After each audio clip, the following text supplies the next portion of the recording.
J'ai pas beaucoup de temps et je vais essayer de faire au plus vite. Alors en gros, j'ai invité un monstre chez moi. Oui, ça paraît tellement bizarre et bête dit comme ça. Je suis sûr que même personne va me croire. Et pourtant, c'est la stricte vérité. Il est là, dans ma maison, dans une autre pièce, juste à côté de moi. Si j'ouvre la porte, je suis sûr que je vais tenir quoi 10 minutes, grand maximum. Et le pire, c'est que ce monstre, ce n'est pas un banal monstre comme on imagine celui sous le lit qui veut croquer les enfants le soir. Non, non, c'est encore bien pire. Un être supérieur.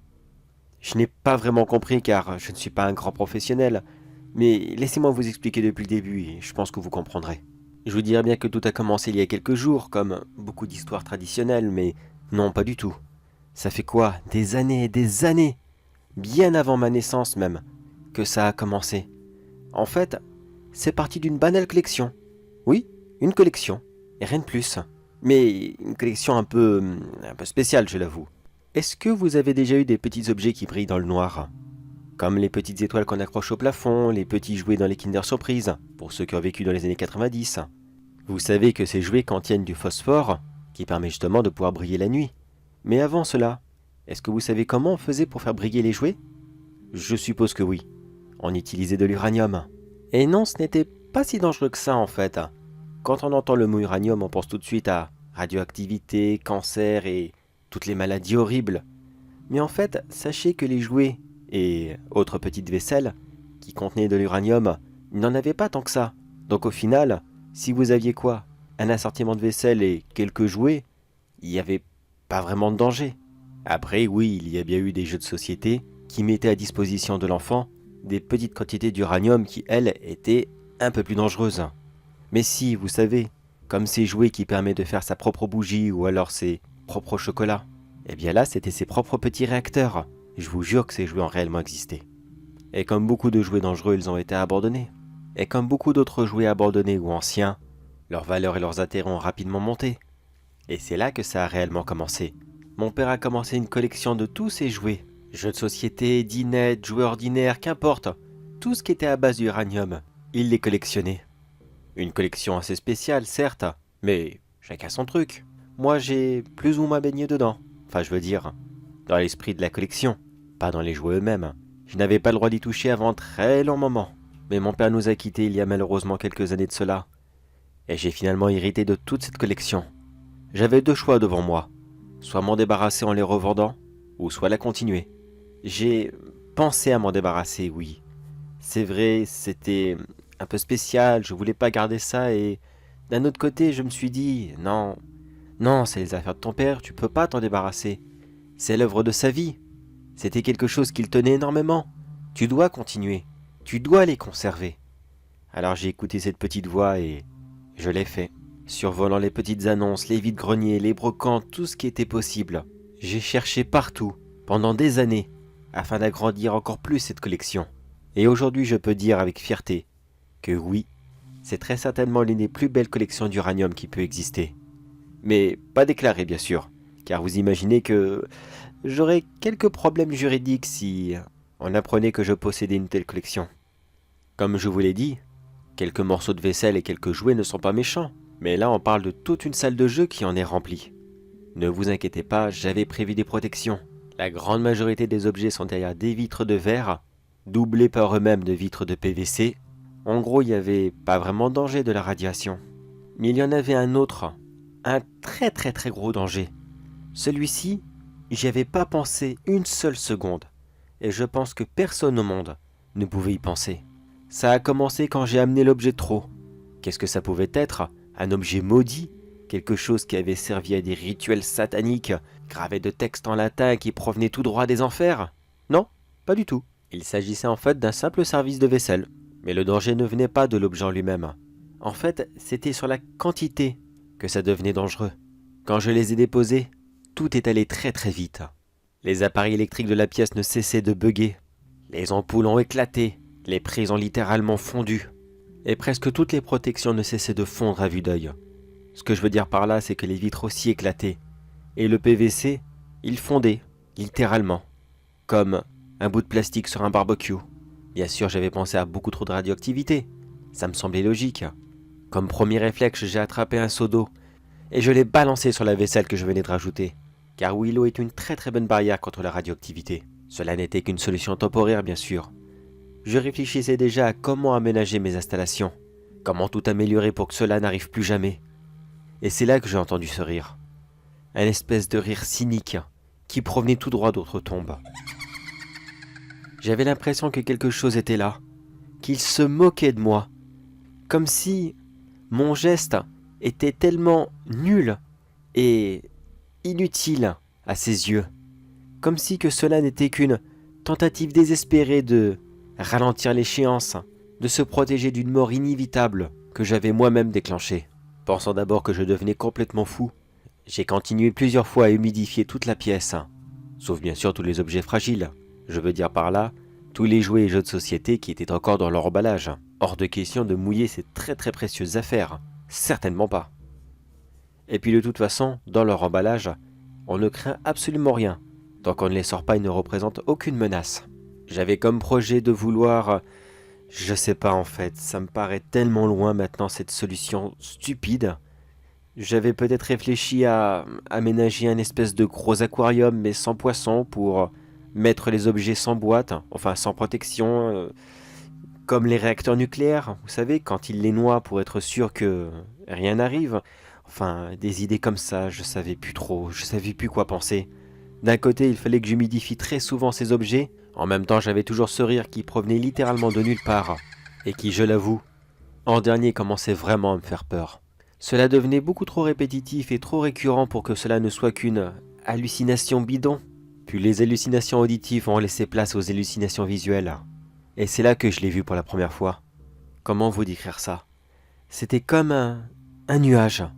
C'est ça, à peu près ça. Un nuage. Mais celui-ci avait forme humaine. Il était de couleur verte, mais alternait très régulièrement entre un vert fluo, un vert très clair, un peu foncé, pour retourner sur le fluo et ainsi de suite. Quand j'ai surpris cette silhouette nuageuse se promener dans ma pièce, elle m'a rapidement remarqué elle aussi. Elle a ri de plus belle, puis elle a disparu dans le décor. Elle s'était comme évaporée. Sur le coup, je n'avais aucune idée de ce qu'il se passait. Mais maintenant, je sais bien ce qui est arrivé. Elle n'a pas disparu, elle s'était juste réfugiée dans tous les objets autour d'elle.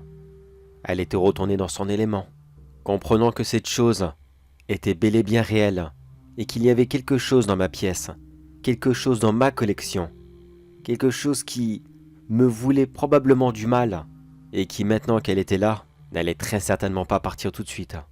J'ai fait des recherches partout, internet, bibliothèque, partout. Le peu d'informations que j'arrivais à trouver ici et là était quelque chose de très très très important.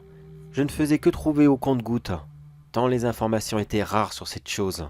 C'est ce matin que j'ai enfin réussi à les trouver. Uniquement ce matin.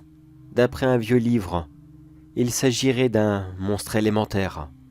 Non, je vous rassure, j'y croyais vraiment, mais vraiment pas du tout. Mais au point où j'en suis, qu'est-ce que ça pourrait être d'autre de toute façon? Dans ce livre, ils expliquaient tous les monstres élémentaires. Le feu, l'eau, la foudre, et j'en passe. Et celui-ci, eh bien, c'est l'élémentaire de l'uranium. Il n'y avait pas grand-chose sur cette créature. Apparemment, ces élémentaires sont très très très rares. Et de ce que j'ai compris, ils ont un très très très mauvais caractère.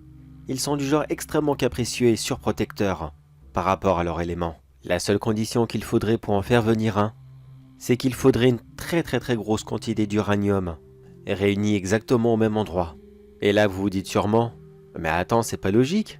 Les bases militaires avec les bombes nucléaires, ou les centrales nucléaires, dans tous ces endroits il y en a aussi beaucoup de l'uranium. Comment ça se fait qu'on n'en voit jamais? Je me suis posé exactement la même question. Et la seule réponse que j'ai rapidement trouvée, je n'avais qu'un seul moyen de la confirmer. Alors j'ai mis la tenue la plus résistante que je possédais, et je l'ai affrontée directement. Je suis retourné dans la salle de ma collection, et j'ai attendu quelques minutes qu'il apparaisse. J'ai attrapé mon téléphone et j'ai enregistré la conversation, en croisant les doigts pour qu'il ne le grille pas celui-ci. Ça aurait été vraiment vraiment dommage. Et voilà ce que j'ai enregistré. Je vous préviens, c'est très spécial. Bonjour, est-ce que vous m'entendez? Je vais prendre ça pour un oui. Pourquoi faites-vous ça? Pourquoi êtes-vous là, en train de tout détruire, l'œuvre de ma vie? Vous savez que tous ces objets sont très importants pour moi? S'il vous plaît, pourriez-vous partir? Pourriez-vous me laisser tranquille et continuer ce que j'aime faire? Mais pourquoi? Pourquoi faites-vous cela? Je ne vous ai rien fait. Agnon, ta collection. Agnon, détruire. Agnon, tuer.